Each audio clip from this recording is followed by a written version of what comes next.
This is a $40,000 Audi Q3. And this is an $80,000 Audi Q8. Now, if you do some math, this Q3 is half the price of this Q8. So, here's the question. What do you get for double the price in this Q8?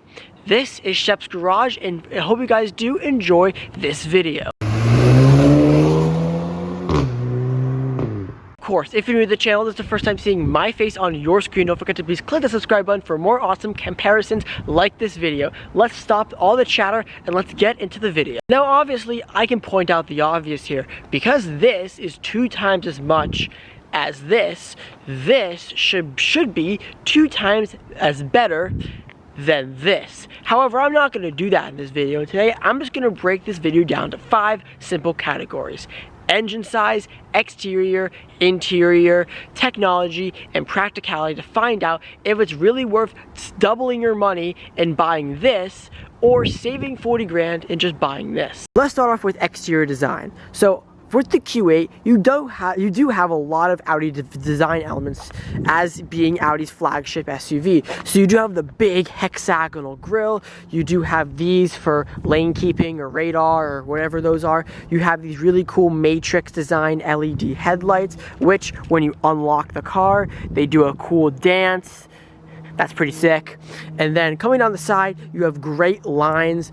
I love the line down here, which is really cool. And then since the Q8 is a SAV, a sports activity vehicle, which is what I like to call it, or a coupe SUV, the roof line slopes down, unlike other SUVs. Notice this window here, because I'm going to get to that with the Q3. You do have pretty nice 3/4 view, lots of great lines. Back here, awesome rear light bar, LED rear lights, obviously. And then, obviously, knowing Audis, fake exhaust looking things down below. But overall, the Q8 is a very good looking SUV, one of my favorites. Moving to the Q3, you do see similar design elements. Same thing with the big hexagonal front grille. You don't have matrix LED headlights, but they are still LED, no matrix technology, but still auto high beam. You do have really cool angle stuff down here. Moving down the side, you can get a Sportback of this in Europe, but this is just the normal SUV version here in the United States. This car does have the S-Line exterior package, so you do have cool sportier bits around the side. Same sort of crease along here, and I love this crease that kind of goes up again at the rear door here. The rear crease up here is also really cool. Coming on the back, similar rear window style here to the Q8, pretty cool. And then coming along the back, LED taillights obviously look really good. And then obviously fake exhaust down below. But overall, the Q3 is a pretty good looking SUV. Now let's talk about engine sizes. So under the hood of the Q8, you get a 3-liter V6 making 335 horsepower and 369 pound-feet of torque. This engine is actually the exact same engine they use in the Porsche Cayenne, the base Porsche Cayenne here in the United States as well. Pretty good engine. I do find that it lacks pickup because of the turbo, because it is turbocharged. The turbo does take a while to spool up, but good power, not so good on fuel economy. We do get around 13 and 19, 13 in the city, 19 on the highway. This thing eats gas. It takes $100 a tank these days for a full tank, $100. So not so good on fuel economy, but horsepower is pretty decent. In the Q3 here, we have a very familiar engine on this channel if you guys know your cars. This is the good old 2-liter turbocharged 4-cylinder.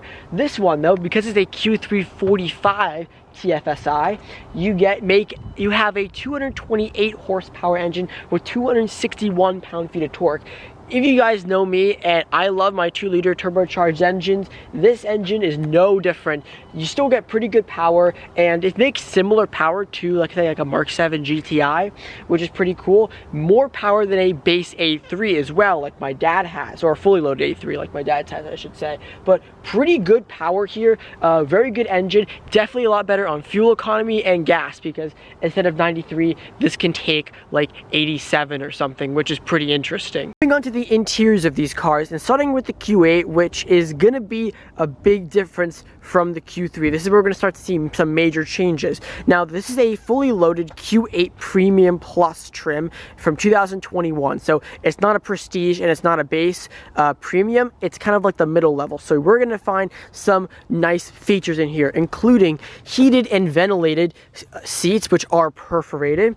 You do have awesome materials throughout, nice soft touch materials, open pore wood. Stepping inside here, we do have the full digital gauge cluster, which we can configure throughout with many different menus, options, displays, gauges, which is really cool. We have this beautiful infotainment system that's kind of integrated into the dash, and down here we have our climate control, which you can swipe and configure with as well. You have a heated steering wheel. We do have, if we click this button, we have a full surround view, and you have all these different cameras, wheel cameras, rear cameras, and even a 3D camera, which you can swivel around with, and you can see different views of the cars, even a 360 camera, which is really cool. Like I said, open pore wood, nice materials throughout, and overall a pretty decent looking interior. Oh yeah, of course, a panoramic sunroof as well, which is really nice. Overall, a pretty nice interior. Let's head into the back seat real quick, which we can check on the back seat. Since this uses the exact same platform as the Q7, you don't get a third row, but they've used that space for all of this rear legroom. This is where I would sit, and I can literally just stretch out like crazy. We do have climate control back here, which you can adjust the temperature, fan speed, where you want the air to go, and you have heated rear seats as well.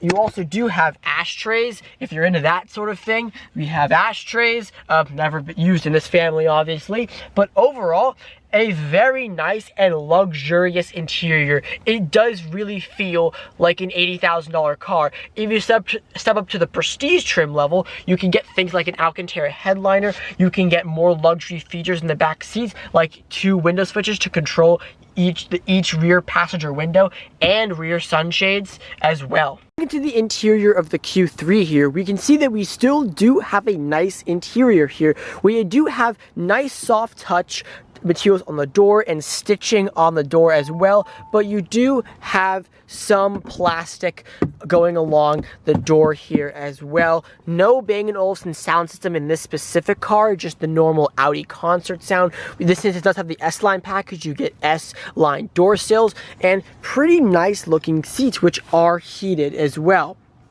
Stepping inside here, I love the color of these seats, by the way, like a white chalk kind of looking seats here. Stepping inside, you do have the base gauge cluster, which is only 10 inches, not as configurable. You can't change the dials or the displays as much as the Q8 over there. I think it's an option on this car though. You do have the exact same infotainment system though as in the Q8, and you do have physical buttons and knobs for the air conditioning. So you have dual zone climate control, heated seats, heated front and passenger seats, and you can change the airflow with these buttons. Parking cameras, no 360 camera like in that Q8, but you do have all of these other cameras. You still have wheel cameras, you still have top-down cameras, front and rear cameras, which is really cool. You also do have these really cool like air vents and dashboard design. Looks really futuristic. You have this sort of crease angles all around the dashboard. Looks really cool. You still do have a panoramic moonroof in this car, which is nice. Forgot to mention, this is a Premium Plus as well, so $45,000 MSRP. Moving to the back seat, which obviously should be unlocked. Where's the unlock button? There we go. Unlock the back seat.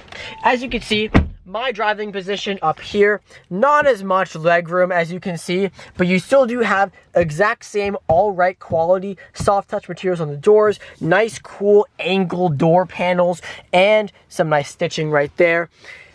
Pretty comfortable back seat. I would be fine sitting back here for a long period of time. We do have air vents, no heated rear seats, no way you can control where the air goes, but you do have these two knobs where you can sort of direct where the air goes. 12-volt socket and charging ports just like the Q8.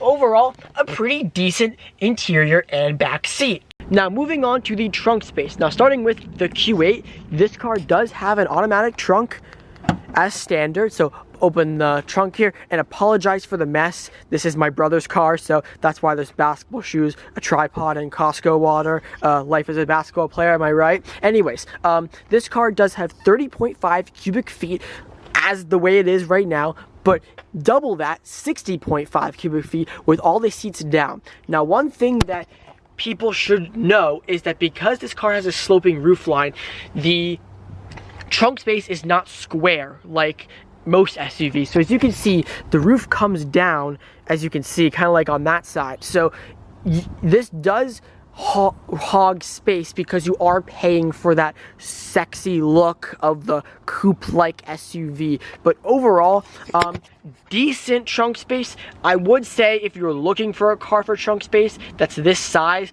go for a Q7. You're not really gonna be paying for trunk space with this car. Only 30.5 cubic feet, much larger, much better in a Q7.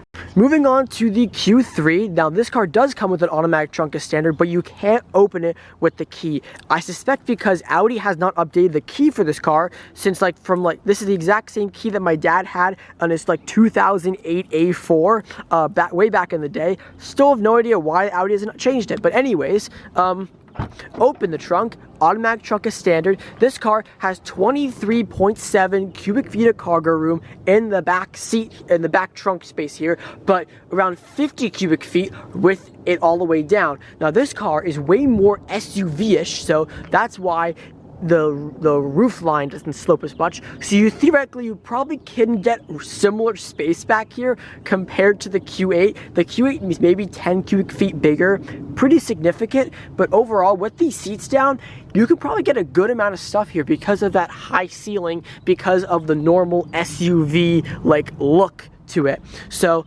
that's just a cargo shelf, but pretty decent back space here, and automatic trunk is standard in a $45,000 SUV. Pretty nice.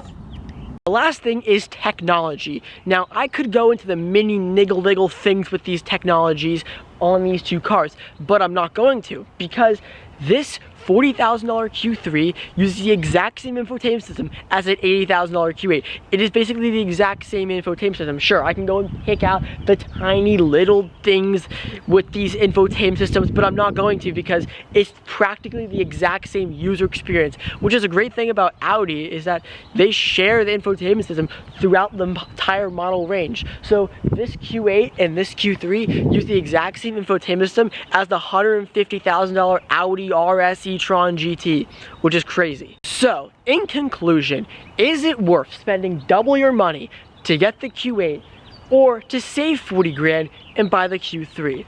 It's a very good question, and it all comes down to your personal preference.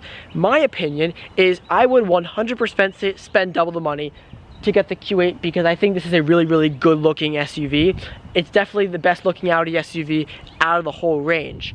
However, if you're gonna ask me to say, oh, pick between these two, practically, if I was very practically minded, the Q3 would be an also really good choice of mine because it does the exact same thing that this car does. But it really depends on to you because this car is a much better luxury car than this car is, 100%. So if it was my choice, which car would I take? Probably the Q8, 100%, because this car is just a nice luxury car and I'm a nice luxury person. That's the type of stuff that I like. But if you're just looking for an Audi SUV, but you don't really care about the design, I 100% would just go with a Q3 or a Q5 even, because those do the exact same thing and are almost as close and use the exact same technology as the Q8 over here. So let me guys know down below, what would you take, the Q8 or the Q3? Thank you guys so much for watching this video. If you did, comment, like, and subscribe, and I'll see you guys in the next one.